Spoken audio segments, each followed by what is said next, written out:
If you told me to pick any destination in the world other than the continent of Africa where I would love to move abroad, I would say Paris, France.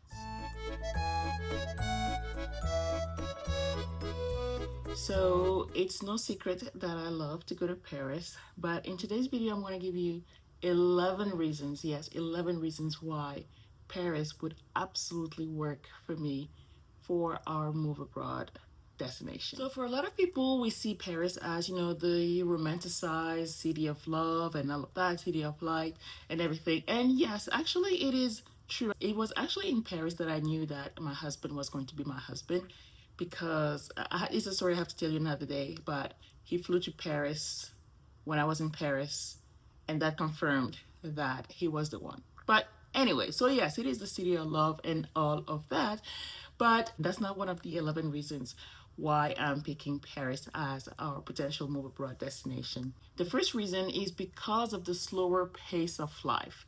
It's no secret. Everybody knows that technically the French don't, how do I phrase that? I'm not gonna say that they don't like to work. I'm just gonna say, let's just say that they have a healthier work-life balance. So you work, you enjoy your money, you enjoy your time, you enjoy your holidays, you take a whole month of August off to go wherever you wanna go. You really get to slow down and really smell the roses and to see what the city has to offer. That's when you see people lounging in the park, people having long lunches, and that's something that kind of caught me off guard last time I was there, because sure, my friends had the day off and everything, and so we didn't have to rush anywhere. But lunch was not rushed at all. We had to ask for the bill, we had to ask for dessert. So it wasn't like, okay, you guys need to go because the next people, the next customers need to come and occupy this table right now. So it was very slow, go with the flow, and it was pretty cool. I could get used to that. Okay, so after the constant hustle in the US, that slower rhythm is something that a lot of people would appreciate. I'm not saying that there's no stress, I'm just saying that there's a little less burnt out because you have more of a balance between your work and your playtime. And number two is culture. And one of the benefits of having that slower pace of life is that you get to enjoy all these things. You get to go to the museums, you get to go to the parks, you get to go to all these things that are, part of French culture, right? And if you're into wine, you can go to wineries and things like that. I'm not into wine, but if you are, there's a lot of things related to wine and alcohol that you can definitely enjoy in France. Paris is a living museum. You have a lot of museums, you have a lot of art all around the city, and if you're into that, into history, then this is definitely a place for you to go visit or even live in, okay, if you want to. So from the Eiffel Tower, Arc de Triomphe, the Louvre, all these museums, all these landmarks, there is something for everybody. Number three is food. Okay. From all the list of cheese you can find, the saucisson and all the charcuterie you can buy, and the bread and the pastries and all of that, it's just awesome. There's just a lot of food, and a lot of people say that they don't like French food. I personally like French food because I grew up with a lot of French food, and so I'm okay with it, right? It's not nothing surprising, and so I love it. There's a lot of food, and like I said in another video, even though as a Western country there's a lot of processed food, unfortunately, but even like in something like orange juice or any kind of fruit juice, you taste the fruit more than you taste sugar, which is the case here in the US. You taste sugar when you drink orange juice or apple juice or whatever, but over there you taste the fruit. So in apple juice you taste apple, it tastes like apple, not like sugar, and so that is pretty good. Okay, so there's no shortage of freshly made food, whether it's at a grocery store like Auchan, Carrefour, or Lidl. You will have food, fresh food, and delicious food everywhere. Okay, so sure, you're not going there to eat out all the time, but you can find pretty affordable food outside, so you don't have to cook all the time. Okay, so that's number three. Number four is the language. Obviously, I am French speaking. French is my first language, so it will be no problem at all to get, to communicate with people because that's what I do. I do it in French. And the funny thing is that now French has kind of become my second language in some circumstances. There are a lot of things that I cannot say in French, but I can say only in English. Like my study, like anything research like that I did or anything that I do in my business, because I've grown and learned it in English, it's hard for me to say it in French. But there are things that surprisingly I can only say in French and not in English yet, even after 20 years living in the US. Like the days of the week, the months of the year, these things like numbers over 10, I have to say these in French. Like my brain doesn't compute over 10 in English. So that's just how it is. But yeah. See the beautiful restoration that has been made. All right. Sort ton anglais, hein? The big restoration, okay. Donc là, on va passer par la rue de Rennes, c'est une rue commerçante. D'accord. Et ensuite, on va passer vers le musée du Luxembourg avec le jardin. Le jardin du Luxembourg, ok. Voilà. Et après, on va passer par Saint-Michel et on va arriver à Notre-Dame, près des quais. Excellent. Ça va nous prendre combien de temps à peu près? Une demi-heure. Une demi-heure. Voilà, ça on aura le temps de discuter en marchant. Et digérer. Après un très bon repas au Bouillon Chartier. Bouillon Chartier. Ok. Merci à toutes. Yeah. Being able to speak in French with my friends, and I do speak French with my family members, obviously, but other than family, being able to speak French with my friends on a daily basis, that is something that would be absolutely fun, that I look forward to doing.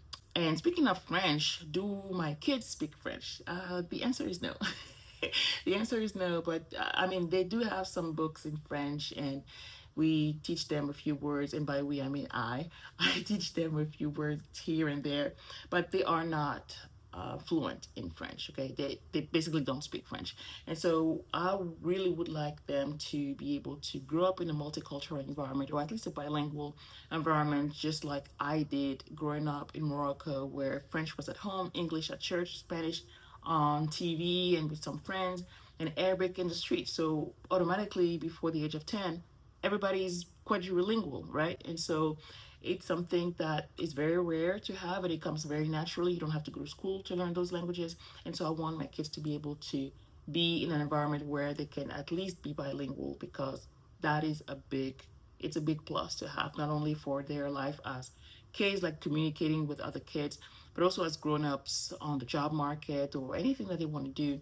It's really, really good to be able to speak more than one language. Number 6, in terms of transportation. So I'm a big fan of public transportation because it works really well. And even though there are often strikes in public transportation in France, that's very well known, overall transportation, is pretty fluid and pretty reliable. So between trains, metros, buses, it works pretty well, and for long hours. So you don't have to have a car in Paris. I would not recommend you have a car in Paris unless you live like in the suburbs. Then yes, in that case, you would need a car. But if you live within the city limits, then definitely rely on public transportation and you will be perfectly fine. You don't need to drive for 45 minutes here in Houston to go from one side of the city to the other. Well, actually, it's not even 45 minutes.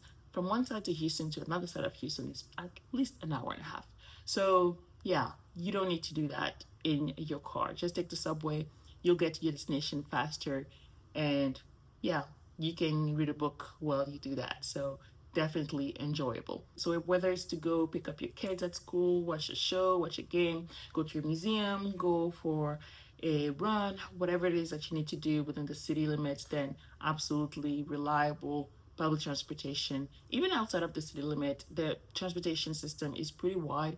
So I was going to my two of my friends' houses, and they live in the suburbs, and you just take one train and you're there, right? So it's very, very reliable. You don't have to have a car all the time, just like you do here in Texas. And talking about transportation, not only reliable transportation in France, but also the ability to travel around Europe and also to be closer to the continent of Africa. So being closer to Morocco, for example, if I wanted to go there, see some friends, just hang out, and also visiting other countries around Europe. That is one of the things that, that's one of the major advantages of living in a European country is the ability to just hop on a train or hop on a cheap flight and be in another country in just a few hours, if not minutes, right?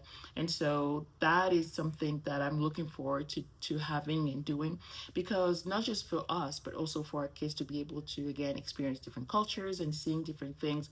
That's something you can do on the weekend. You don't even need to take days off for that. Do it on the weekend and come back home, and that's a great experience right there. So with friends being in the middle of Western Europe, just a quick plane to Spain for the weekend, to Italy, to the UK, to Belgium, Germany, wherever you want to go, visit family, visit friends. That's something that you can easily do, and that's something that I'm looking forward to doing as well. And like I said, not only being able to travel around Europe, but also being closer to Africa, because usually flights from the US, specifically Texas, to Western Africa or even Central Africa or any part of Africa mostly, you would have to go through Europe and then go down to Africa. So in this case, if you're already in Europe, well, guess what? There's a lot of direct flights like Paris to Abidjan, Paris to Nairobi, Paris to Yaoundé. So you're basically doing half of the trip, right? You don't have to do the whole across the Atlantic part. You're just doing it from Europe. It's just one flight. And obviously, it's a lot cheaper to fly from Europe to Africa than from North America to Africa. And you also have a lot of deals, a lot of packages for flights if you want to travel to the African continent from Europe. So that is super, super convenient, something that I'm looking forward to doing as well, visiting Morocco, going to Cameroon, and other parts of the African continent, just because we're closer and we can do it easily. Number nine, I think I mentioned it, is the lower cost of living, the lower cost of certain goods, specifically for food. When I went to the store and got a lot of the goodies that I always get from Madeleine, saucisson, and all of these good things, and I was surprised by how, I'm not gonna say cheap, but how much money I spent, because it was a lot less than I expected, based on all the things that I bought, like all the cookies, all the things. Like I had a big basket, my basket was full, and I spent less than 50 euros for all of that. So I was happily, happily surprised about that. So lower your cost of living, not only because you pay a lot of the things out of pocket here in the US, like healthcare, but over there it's already something that you pay in your taxes. So it's like, is it cheaper? Is it not cheaper? Everybody's contributing to these costs in your taxes. And so, yes, you can have affordable healthcare. Sometimes it's free, but it's not really free because you pay for it in your taxes.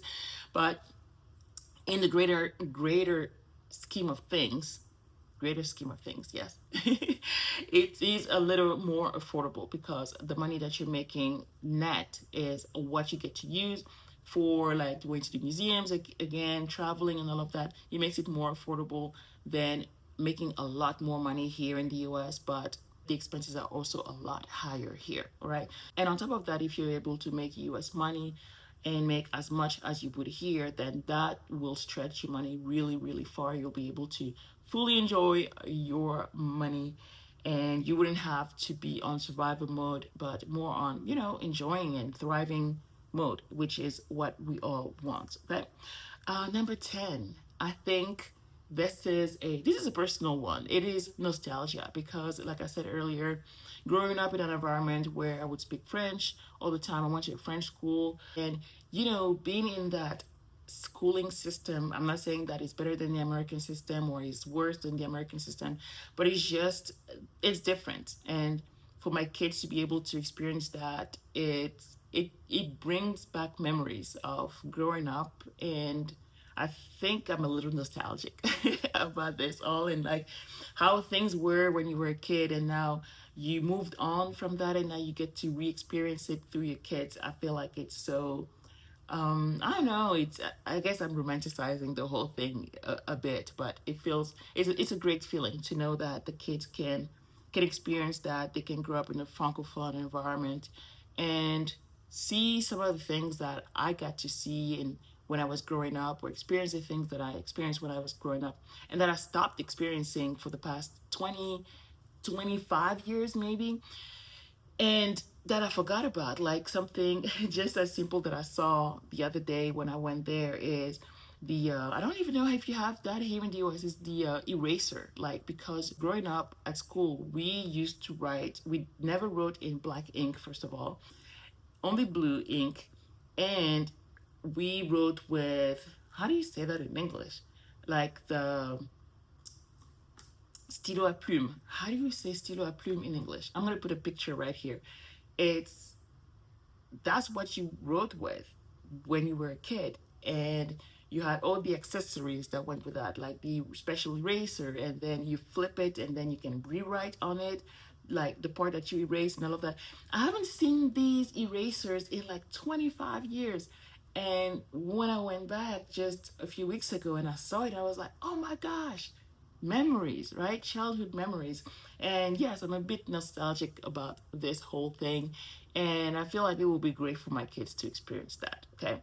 So that was number 10. Last but not least, the reason why Paris would absolutely, absolutely work for us is friends and family.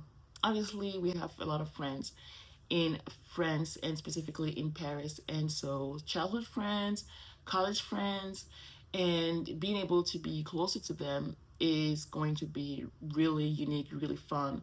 Some of my friends have kids same age as my kids, so again, that's going to be really fun for them to grow up together and, you know, just to hang out. And again, by learning French is going to make their integration a lot faster for them. And for us adults, we already speak French, so that's easy for us. So spending time with my friends, hanging out, it really it really made me think about, you know, the fact that we don't spend enough time together.